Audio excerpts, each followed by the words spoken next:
नमस्कार मित्रांनो, आज आहे तुळशी विवाह. त्यानिमित्ताने काका आपल्या तुळशीला सजवत होता.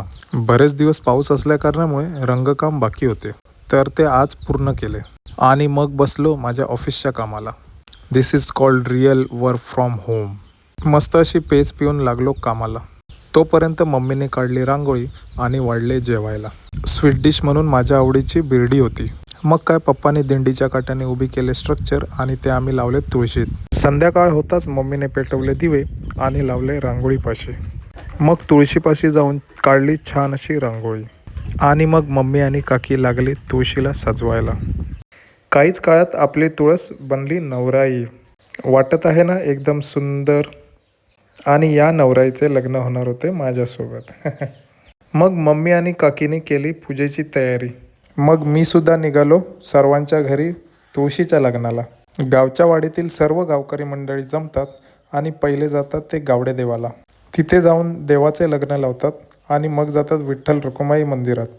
तिथेही देवांचे लग्न लावतात. मग सगळी मंडळी जातात प्रत्येकाच्या घरी तुळशीच्या लग्नाला. माझ्यासाठी हे सर्व नवीनच होते, कारण का मी पहिल्यांदा गावी आलेलो तुळशीच्या लग्नाला. सर्वजण हातात पिशवी घेऊन निघतात प्रत्येकाच्या घरी.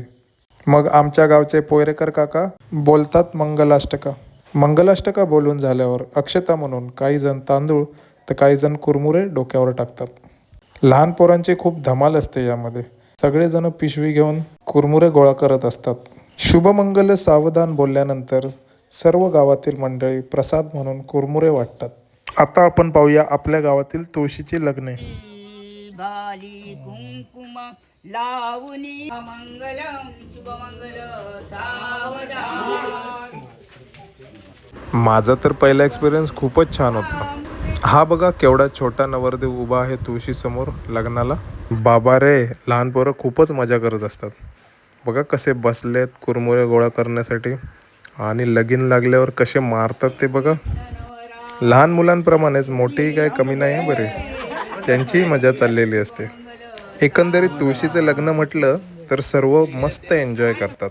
अलीकडच्या जमान्यात हे कुठे आपल्याला बघायला मिळते, पण गावातल्या लोकांनी आपली ही संस्कृती अजूनही जपून धरलेली आहे.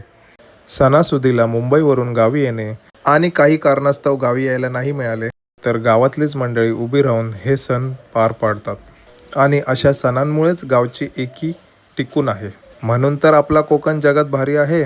मग कसे वाटले आमच्या गावचे तुळशीचे लग्न कमेंटमध्ये नक्की सांगा. थँक्यू.